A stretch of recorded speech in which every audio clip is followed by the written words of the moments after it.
এইখানে টোটাল আমার 500 গ্রাম লঙ্কা আছে। তার মধ্যে 250 গ্রাম আছে ঝাল কম আর 250 গ্রাম আছে বেশি ঝাল। এইটা বেশি ঝাল। তো তার মধ্যে থেকেই আমি ঝাল কম যে লঙ্কা, সেটা কাঁচা লঙ্কাটা বেশি নিয়েছি, এটা কম ঝাল। আর এটা ঝাল আছে, এটা আমি নেবো আরও 50 গ্রামের মতো, কারণ যেহেতু চিলি সস একটু তো ঝাল হবেই না। তো এই গেল।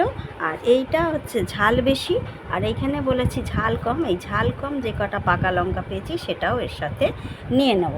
নিলে আমার তাহলে 500 লঙ্কার মধ্যে দেখুন এখানে 100 গ্রামের মতো পড়ে আছে। এটা ঝাল কম, এটা ঝাল বেশি। আর এটাও দুটো মিশিয়ে নিয়েছি, এটাও দুটো মিশিয়ে নিয়েছি। প্রায় ধরুন তাহলে 100 100 200 চলে গেলে বাকি থাকে 300, অর্থাৎ 150 গ্রাম আর 150 গ্রাম। 150 গ্রাম গ্রিন চিলি সস বানাবো আর 150 গ্রাম রেড চিলি সস বানাবো। একই পদ্ধতি, কিন্তু দুটো আলাদা আলাদাভাবে বানাবো। এইগুলো আমি ধুয়ে জল ঝারিয়ে একেবারে শুকিয়ে নিয়েছি। এইবার বোটাও ছাড়িয়ে নিয়ে মাপ মতো নিয়ে নিয়েছি। এবার কি করব না, এগুলোকে টুকরো করে নেব। কিছুটা আদা ছাড়িয়ে রেখেছি, 2 রকম সসেই দেবো, সেই জন্যে। এটা যেহেতু ছোটো টুকরো তাই 3 টুকরো মতো নিয়েছি। এটা একটু বড় 2 টুকরো, ওই ধরুন 1 ইঞ্চি করেই সব আছে। তো এবার প্রথমে কি করব না, কাঁচা লঙ্কাগুলোকে বলেছি টুকরো করে নেব। এই টুকরো করে নিয়ে আমি ফিরে আসছি। এবং কাঁচা লঙ্কা দুটোই কুচো করে নিয়েছি, মানে টুকরো করে নিয়েছি। দুটো সস বানানোর জন্যেই আদাও আলাদা আলাদা করে ওই 1 ইঞ্চি 1 ইঞ্চি করে টুকরো করে নিয়েছি ছোট ছোট। এবার যেটা করেছি, দুটো ওভেনেই আমি দুটো কড়াই বসিয়ে নিয়েছি। নিয়ে ওই 1 টেবিল চামচ করে সাদা তেল দিয়ে দিলাম। আমি দিয়েছি সানফ্লাওয়ার অয়েল, আপনারা যে কোনো সাদা তেল দিতে পারেন। এবার দিয়ে দিচ্ছি 1 চামচ করে জিরে। দুটোর জন্যেই দেখুন 2 চামচ জিরে নিয়েছি, দুটোতেই সমান ভাগ করে দিয়ে দিলাম। তেলটা দেওয়ার সাথে সাথেই গরম হয়ে গেছে এই কারণ আমি শুকনো কড়াই আগেই গরম করে নিই, তার ফলে তেলটা দিলে তেলটাও তাড়াতাড়ি গরম হয়ে যায়।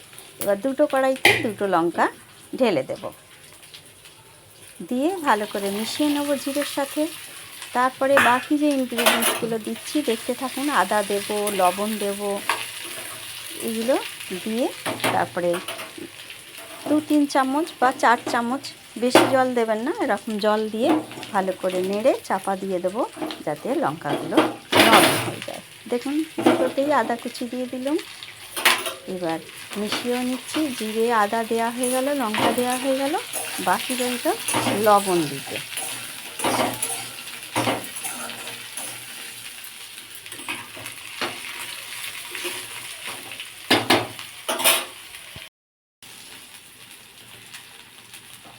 দুটিতেই 1 চা চামচ করে লবণ দিয়ে দিলাম।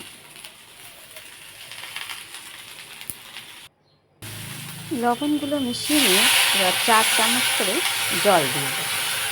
এবার ঢাকা দিয়ে দেবো। দেখবো যতক্ষণ না জলটা মরে যাচ্ছে এবং সেদ্ধ হয়ে যাচ্ছে লঙ্কা, তারপর পরবর্তী স্টেপে যাব। দেখুন আমার লঙ্কা সেদ্ধ হয়ে গেছে, ওপর থেকে দেখেই বোঝা যাচ্ছে। আর জলও কিন্তু কড়াইয়ে শুকিয়ে গেছে, যে 4 চামচ করে জল দিয়েছিলাম একেবারেই শুকিয়ে গেছে।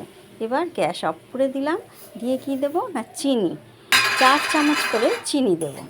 আপনাদের যেরকম স্বাদ অনুযায়ী আপনারা দিতে পারেন। যদি খুব বেশি ঝাল খান তাহলে 3 চামচ দিতে পারেন, আর যদি মনে করেন আরও একটু বেশি চিনি দেবেন, যেটা খুশি।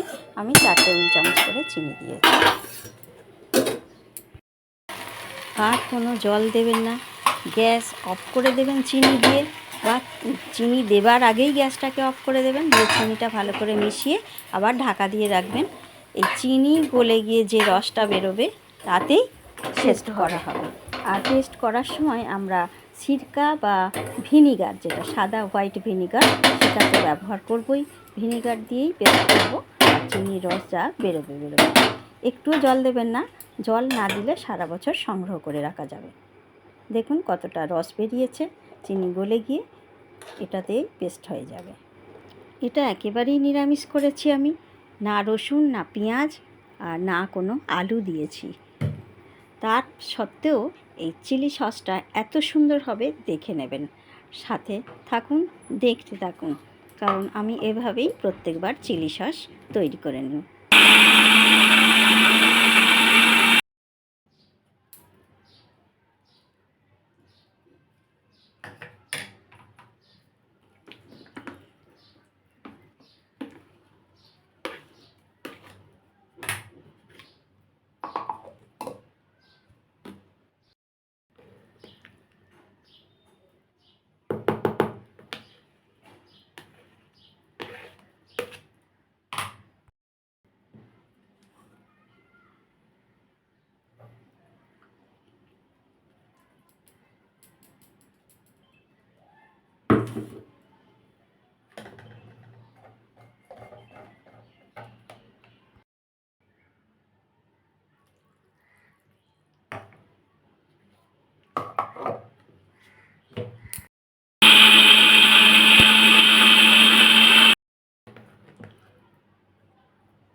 দুটোই আমার খুব সুন্দর রং এসছে, না কোনো আমি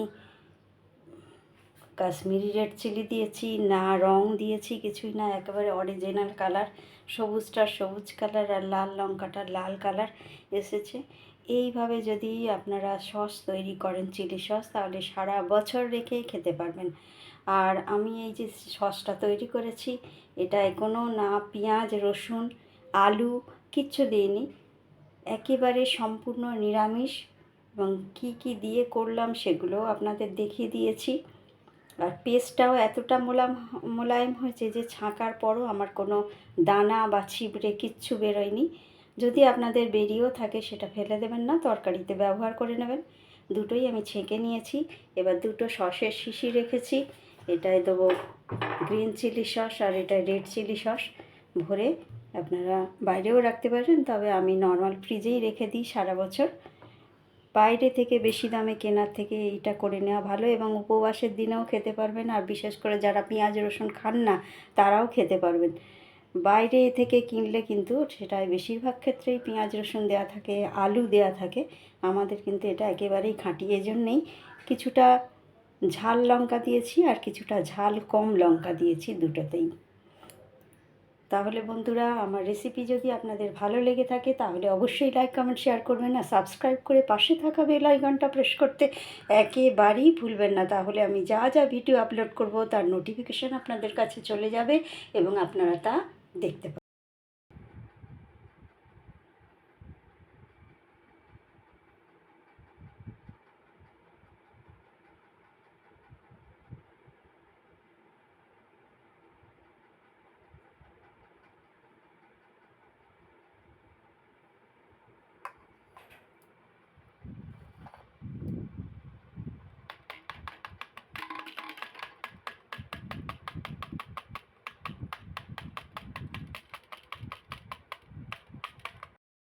তৈরি হয়ে গেল আমার সারা বছরের সামনে চিলি সস। একেবারে বোতলে ভরে ফেললাম। রঙটাও কত সুন্দর এসছে দেখতেই পাচ্ছেন, কোনো কালার কোনো কিছু না ইউজ করে।